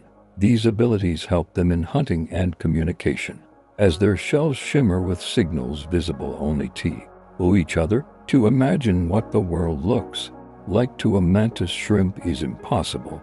It is a palette beyond our comprehension. They remind us that our vision is not the limit of reality, but just one version among many. The ocean is full of colors we will never truly see. The mantis shrimp punches with the force of a bullet. Beyond its incredible vision, the mantis shrimp possesses enough, our superpower, one of the fastest strikes in the animal kingdom. Its club-like appendages accelerate with such speed that they create cavitation bubbles, tiny voids that collapse with bursts of heat and light. The strike is so powerful it can shatter aquarium glass and crack the shells of crabs and snails. To its prey, the punch lands with the force of a speeding bullet. Remarkably, the mantis shrimp can unleash these blows repeatedly without damaging its own limbs, thanks to a complex arrangement of spring-like structures and shock-absorbing tissues. To watch one hunt is to see raw physics in action, a creature harnessing mechanics with explosive precision. Despite their small size, mantis shrimp embody ferocity and brilliance, combining extraordinary perception with devastating power. They are tiny gladiators of the reef, hidden in plain sight. Some worms glow green in the ocean, in the twilight of the ocean, where daylight fades and darkness begins to reign. Some worms glow with an otherworldly green light. These are polyatos, fragile creatures whose bodies shimmer with bioluminescence. When disturbed, they sometimes release glowing particles into the water, leaving behind streaks of emerald fire as they retreat. Scientists believe this light may confuse predators or attract mates, but for us it is simply mesmerizing. Threads of living light drift in through the sea, unlike the fierce lanterns of angler fish or the sudden flashes of squid. The glow of these worms feels delicate, almost like a quiet breath in the darkness. It is a reminder that even the smallest creatures, often overlooked, have found ways to turn survival into spectacle. In the ocean's endless blackness, they write their presence in light, brief, but unforgettable. Others build chimneys of metal sulfides on the sea floor, on the ocean floor, in places where Earth's crust cracks open. Hydrothermal vents spew out scalding water rich with minerals. Around these vents rise strange towers, chimneys built not by hands, but by chemistry. As hot water meets cold seawater, metals like iron and copper precipitate, forming tall, jagged structures that can reach several meters high. Some are called black smokers, releasing dark plumes of mineral-laden water. These chimneys are no lifeless rock, but the foundation for entire ecosystems. Tube worms, shrimp, and crabs gather in dense colonies, feeding on bacteria that thrive in the chemical-rich environment. To stand near on, it would be like gazing at an alien city rising out of darkness, glowing faintly with heat. In a world without sunlight, these chimneys become like skyscrapers, monuments to the strange chemistry that makes survival possible in Earth's most hostile places. Some animals can survive in boiling hot springs. In volcanic regions where hot springs bubble and steam rises from the ground, the water can reach near boiling temperatures. For most of life, such extremes are deadly. Yet certain organisms, thermophiles, not only survive but flourish. Microscopic bacteria and archaea thrive in these scalding pools, their enzymes adapted to function where ours would collapse. Some even give the pools their vivid colors, turning water brilliant shades of orange, yellow, and green. Higher organisms, such as tiny worms and crustaceans, are sometimes found enduring heat that seems unimaginable. These species reveal that the boundaries of life are far wider than we once thought. To peer into a boiling spring and see life stirring is to witness resilience at its most astonishing. In places that appear inhospitable, nature writes new definitions of possibility, showing that survival is not limited by our imagination. Others thrive in lakes of pure acid. There are lakes on Earth so acidic they could dissolve metal, places that seem utterly hostile to life. And yet, even here microbes persist. In the dull pools of Ethiopia or an abandoned mine drainage, acid-loving extremophiles thrive where pH levels drop close to zero. Their proteins and membranes are built to resist corrosion, allowing them to carry out life's processes in environments that seem like chemical nightmares. Some create colors so vivid, reds, oranges, and yellows that the landscape looks painted. These organisms expand our understanding of what life can endure, hinting at possibilities beyond Earth. If creatures can thrive in acid lakes here, perhaps they might survive in the harsh chemistry of alien worlds. In their quiet existence, these microbes remind us that life is stubborn, inventive, and unwilling to yield even to conditions we call impossible. Bacteria live miles beneath Earth's surface. Beneath our feet lies a hidden biosphere stretching miles into the bedrock. Here, in tiny cracks and pores filled with water, bacteria endure under immense pressure, isolated from the surface world for millions of years. Some survive on hydrogen gas released by the slow reaction of water with rock. Others consume traces of methane or sulfur compounds. These microbes live at such depths and on such long time scales that their life cycles are measured in centuries rather than hours. Scientists drilling into deep mines and boreholes have found thriving microbial communities where sunlight has never touched. This deep biosphere may contain more biomass than all the oceans combined, an invisible realm of life quietly pulsing far below. It changes our view of Earth. The planet is not just alive on its surface, but alive throughout its depths, humming with unseen persistence. Some creatures survive on nothing but sulfur and heat, near hydrothermal vents, where scalding water gushes from the seafloor. Strange creatures thrive without sunlight or oxygen. Giant tubeworms, clams, and crabs live in a world fueled not by photosynthesis, but by chemosynthesis, the conversion of chemicals into energy. Inside tubeworms live symbiotic bacteria that use hydrogen sulfide, a gas toxic to most life, as fuel. These bacteria provide nutrients, effectively feeding their hosts from within.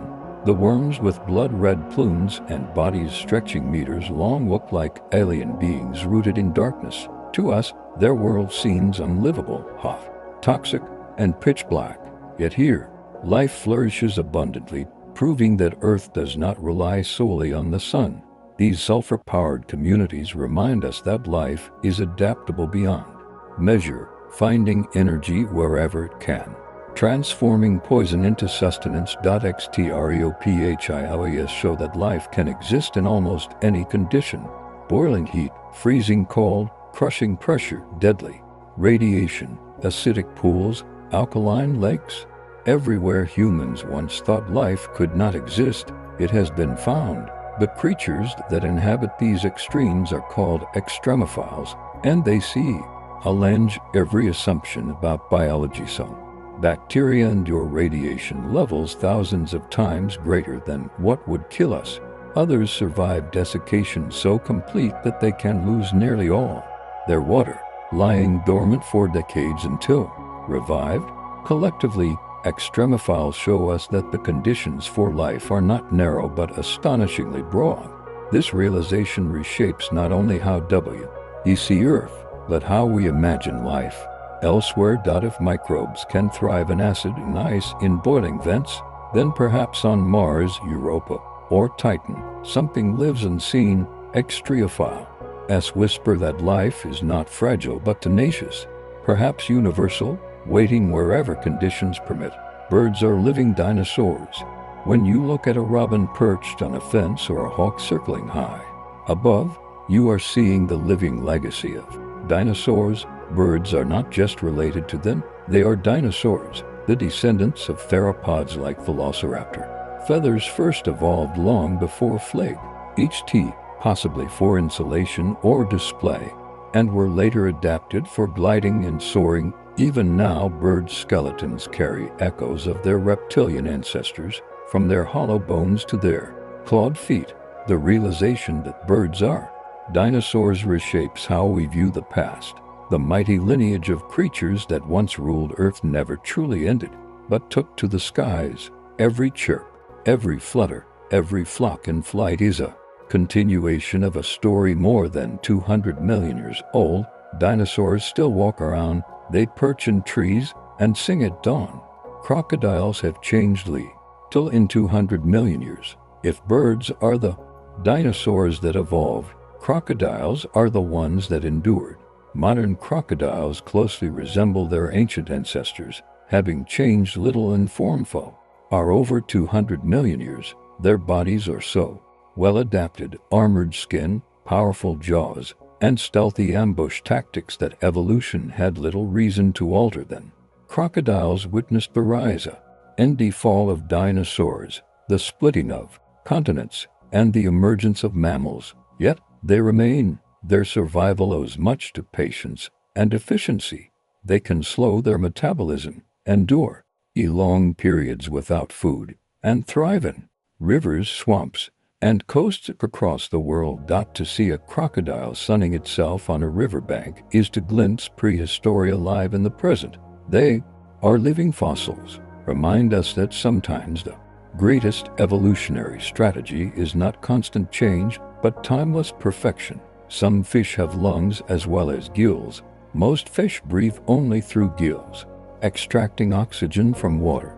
But some species bridge to worlds carrying both gills and lungs. Lungfish, for example, gulp air at the surface, using primitive lungs to survive. When ponds dry up in Africa and South America, they burrow into mud during droughts, cocooning themselves and breathing air until the rains return. These dual breathing abilities are evolutionary relics, hints of the transition from water to land. Hundreds of millions of years ago, such creatures remind us that the boundary between aquatic and terrestrial life is not absolute but fluid, a gradient of adaptation. To see a fish surface to breathe is to glimpse echoes of our own origins, for it was fish like these that gave rise to amphibians, reptiles, and eventually mammals. Their lungs are not just survival tools, they are windows into our deep past. Whales evolved from land-walking mammals. It may be hard to imagine, but the largest animals in Earth's oceans once walked on land. Around 50 million years ago, a wolf-like creature called Pakicetus prowled ancient shorelines. Over time, its descendants adapted to life in the water. Their limbs stretched into paddles, nostrils shifted to the tops of their heads, and tails grew powerful flukes. Bones of early whales like Ambulos, the walking whale, show animals equally at home in rivers and on land. Gradually, these creatures gave up the land altogether, transforming into the fully aquatic whales we know today. When you see a whale breaching the surface, you are not just looking at an ocean giant, but a mammal whose lineage returned to the sea after a long evolutionary journey. Their songs and migrations carry with them echoes of a forgotten past, a reminder that even giants were once wanderers on land. Horses' ancestors were once the size of small dogs. Modern horses are powerful animals capable of galloping across plains at great speed, yet their ancestors looked very different. 55 million years ago, a small creature called a ohiposaur dun horse roamed ancient forests. Barely the size of a fox terrier, it had multiple toes instead of hooves and browsed on leaves rather than grazing grasslands. As climates changed and forests gave way to open plains, horses grew larger. Their toes fused into hooves for speed, and their diets shifted to tough grasses. The evolution of horses is a vivid example of how life responds to changing environments, reshaping bodies over millions of years. When we watch a horse run, it is easy to forget that it carries a deep ancestral story within its stride. From tiny forest dweller to thundering grazer, an animal whose journey mirrors the shifting landscapes of Earth itself. The blue whale is the largest animal ever to live, bigger than any dinosaur that ever walked the Earth. The blue whale is the true giant of our planet, reaching length of over 30 meters and weighing as much as 200 tons. It dwarfs every other animal in history. Yet, this leviathan feeds on some of the smallest creatures in the sea, krill, tiny shrimp-like animals eaten by the millions in a single gulp. With a heart the size of a small car and a tongue heavier than an elephant, the blue whale is both awe-inspiring and gentle, moving with surprising grace through the water. Its low-frequency calls travel for hundreds of kilometers, carrying sun G's across oceans, to share the world with. Blue whales is to know that Earth still harbors wonders beyond imagining, living monuments to life, power, and scale, breathing reminders of just how vast biology can become. Some insects have remained unchanged for hundreds of millions of years. Insects are among Earth's greatest survivors, and some lineages have remained virtually unchanged. See, it's the time of the dinosaurs. Creatures like silverfish, dragonflies, and cockroaches appear in the fossil record, looking remarkably similar to their modern descendants. Dragonflies once grew to wingspans over 2 feet across, soaring through primeval forests more than 300 million years ago. While their size has diminished, their design has endured, perfected for agility and speed. Cockroaches, often maligned, are evolutionary marvels surviving multiple mass extinctions with hardly a shift in form. To look at these insects today is to see living fossils, creatures whose bodies have already passed the ultimate test, time. Their persistence tells us that evolution is not always about change. Sometimes the greatest success lies in stability in a design so effective it needs no reinvention. For hundreds of millions of years, life has recovered from 5 mass extinctions. Earth's history is punctuated by catastrophe. At least 5 times mass extinctions have wiped out the majority of life, from the Permian extinction, which erased more than 90% of species, to the asteroid impact that ended the reign of the dinosaurs. Each event reshaped the planet, emptying ecosystems and leaving space for new forms to rise. After devastation, life rebounded, diversifying into strange and marvelous new creatures. Without these extinctions, mammals might never have flourished and humans might never have appeared. The resilience of life is staggering. Even when nearly all is lost, evolution continues, reshaping and renewing. Mass extinctions remind us of the fragility of existence, yet also of its tenacity. The living world is not a fragile flame, but a wildfire, dimmed at times, but always rekindling, burning forward into new eras. Some seeds in Antarctica still hold DNA from ancient forests. Antarctica is a frozen desert today, but millions of years ago, it was lush with forests of beach ferns and conifers. Evidence of this past still lingers, preserved in the frozen soil. Scientists have discovered ancient plant material, seeds and spores that still contain fragments of DNA. These remnants reveal what once thrived in a land now buried beneath ice. They show how climates shifted dramatically over time, transforming green forests into glacis. To hold such a seed is to hold a piece of a lost oral, the genetic memory of landscapes long gone. Though these seeds no longer grow, their DNA is a record of Earth's living history written into molecules. They remind us that even in the harshest, emptiest places, the traces of life endure. Whispers from ages when the coldest continent bloomed with green. The human body contains ancient viral genes, hidden in the vast expanse of our DNA. Ray fragments of ancient viruses, relics from infections that struck our ancestors millions of years ago. These viral genes, called endogenous retroviruses, make up nearly 8% of the human genome. Most are dormant, no longer capable of spreading disease, but some have been repurposed by evolution. One viral gene, for example, helps form the placenta, making mammalian pregnancy possible. In this way, ancient viruses are not just passengers in our DNA. They are part of what makes us human. Every cell in our body carries echoes of viral invasions long past. Remind us that our genomes are not pristine but patchwork histories of survival. We are in part built from the remnants of enemies we once fought. Life, it seems, turns even invasions into opportunity, weaving adversity into the fabric of existence itself. Every breath you take contains atoms from countless organisms. Take a breath and you inhale more than oxygen. The air is filled with atoms that have cycled through countless beings before you. The carbon you breathe out may once have been part of a leaf, a bird, or a dinosaur.